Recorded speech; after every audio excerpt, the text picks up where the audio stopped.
Hello guys, hope you are really well. Today I'm excited because we're going to be talking about something that's been on my mind all summer really, maybe even before that, but I've not necessarily found the words to articulate it. Hopefully I can do that today. We're going to be talking about the speed of evolution at Mikel Arteta's Arsenal. And I'll tell you what made me think about it actually. Arsenal obviously, they've lost a defender, Jurrien Timber, to injury, serious injury. It's been confirmed now as an ACL. He's going to undergo surgery and months of rehab. And that has prompted questions about, well, will Arsenal enter the market again? And I say questions, it's prompted questions externally from you guys and internally at Arsenal too. That is a conversation they are having.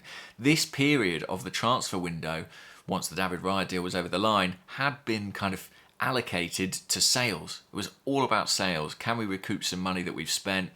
Can we trim the squad down? And this injury's just given them a bit of pause for thought, and they're thinking, might we need to do something? Might it mean stopping a player leaving who might go out? Might it mean bringing somebody in, potentially on loan? And there have been some transfer stories in the week. I don't know if you saw, we were linked with Aymeric Laporte of Manchester City. And I made some inquiries around that. And there's no doubt that Laporte is a player that Mikel Arteta really likes and who would fit with the game model at Arsenal. Could play at left back, could play at left centre back, and provide another option there and some depth. What was really interesting coming back is that there's no way, by all accounts, that Manchester City would engage with Arsenal on a deal like that. And I think that's really interesting because Man City are now saying, look, we regard Arsenal as so close to us that we wouldn't possibly sell them Laporte, who's a player who is quite far down our pecking order. Whereas just 12 months ago, in the previous summer transfer window, Man City were prepared to sell Alexander Zinchenko and Gabriel Jesus, who both played significant roles for them in a title-winning season, to Arsenal. And that shows you how far we've come, how quickly perceptions are changing in the wider football world. Before we go any further, I just want to say thanks to everyone who's watched the videos this week. We did a couple of Q&As, one about all things Arsenal. It was all questions from you guys left in the comments. And one about working in football media. So the journalism industry, how I got into it, how that functions, how you source stories. I think they were both quite interesting. There's going to be a third part, which is going to be miscellaneous stuff about me and my life. Some quite fun questions in there. I'll get that to you before long. Thanks as always for watching, and do subscribe if you're not so far. We are on the incline. 100k can't be far away. If you head over to Charles Watts' channel, by the way, I spent the best part of an hour with him yesterday chatting about Timber and Raya and all these issues that had come up during Arteta's press conference. So do check that out. And remember to pre-order his book, which I think is going to be excellent.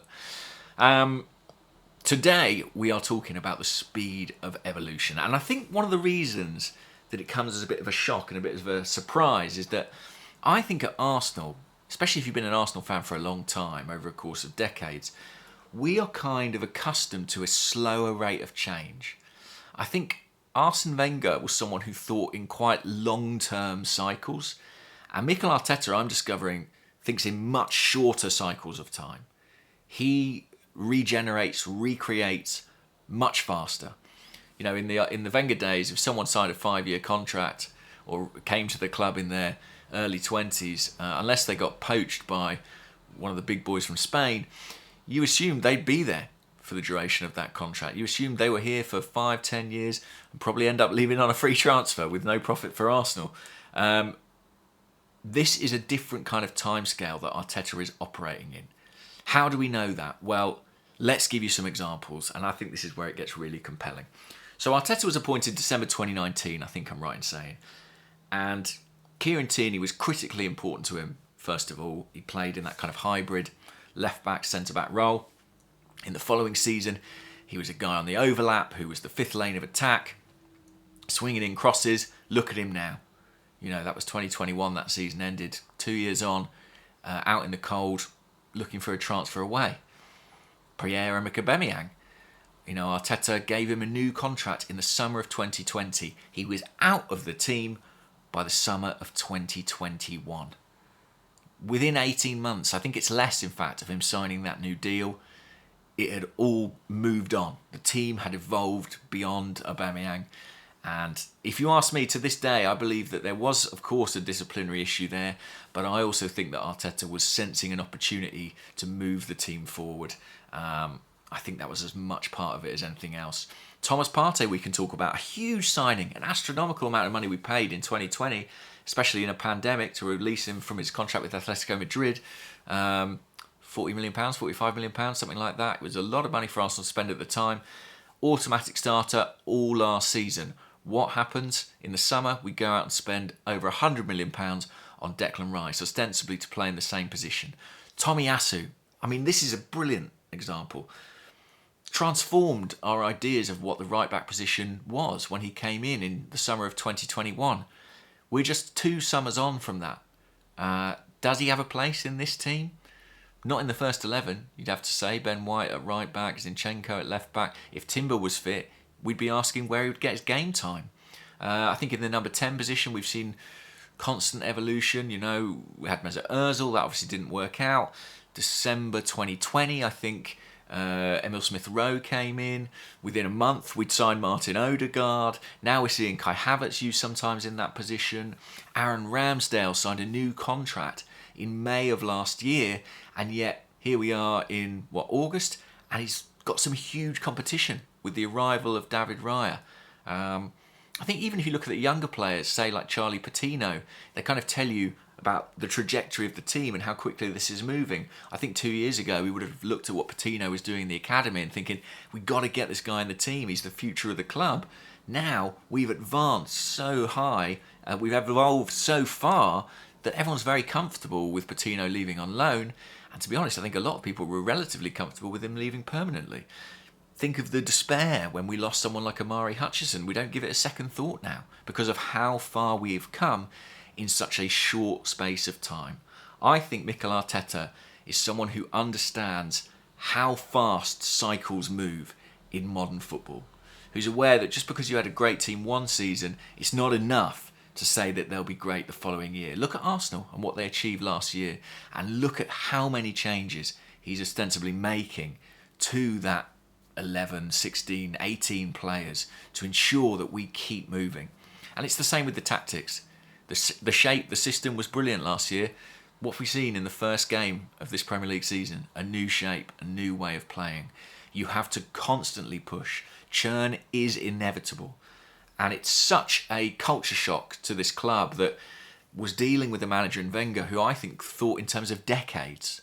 You know, had this huge long-term view, this big, expansive project. Whereas Arteta's project, it's like he's on a treadmill. He's always going. He's always going. I think he said we're in phase 3 last season, didn't he? Of a 5-phase project. And I think those phases change by the year. I think he really, really does look at this and think, I've got a 3 to 5 year window with this group of players. Yes, they might be 5 or 6 years from their peak, but we can't guarantee that. I need to win stuff with them, really, probably in the next 3 years. I think he thinks that short term. I think he has that sort of immediacy. And I don't think he looks much beyond that. I don't think he's thinking about 5 years' time, 10 years' time. And you know why? Because that's Edu's job. Edu is there as a sporting director, something Wenger never had, to take that away and say, coach, focus on the short term, focus on the now, focus on generating results while you can in this short period. Do everything to win, put all focus on that. Is it, does it feel ruthless at times? Say someone like Tomiyasu, who was so beloved and was such a big contributor. Yeah, it does a little bit that he's, a sub now and, probably going to be playing in cup competitions. It does feel a bit ruthless. Is it for the good of the team? Is it for the good of the club? Absolutely. And Mikel Arteta, I think, is a man who is in a hurry. He is in a hurry to succeed. He knows that his career is finite. If you think of the intensity with which he works, does he want to be doing that for 20, 30, 40 years? Maybe. But maybe, maybe this wick burns quickly. And I think he sees opportunity now and he's prepared to move on quickly to get it done. I just thought it was interesting talking about some of these players who might leave the club and thinking, wow, 1 year ago, 2 years ago, they were absolutely integral. And in such a short space of time, we've escalated to the point where now Man City won't even sell us a player. There you go, guys. That's what I've been thinking about. Hope you enjoyed it. Hope you found it interesting. If you did, let me know in the comments. Do like, do subscribe. It all helps. And I'll speak to you all soon. No game this weekend, obviously. Wait until Monday. Sit back. Enjoy the Premier League. And I'll speak to you probably between now and the game. All right. Bye-bye.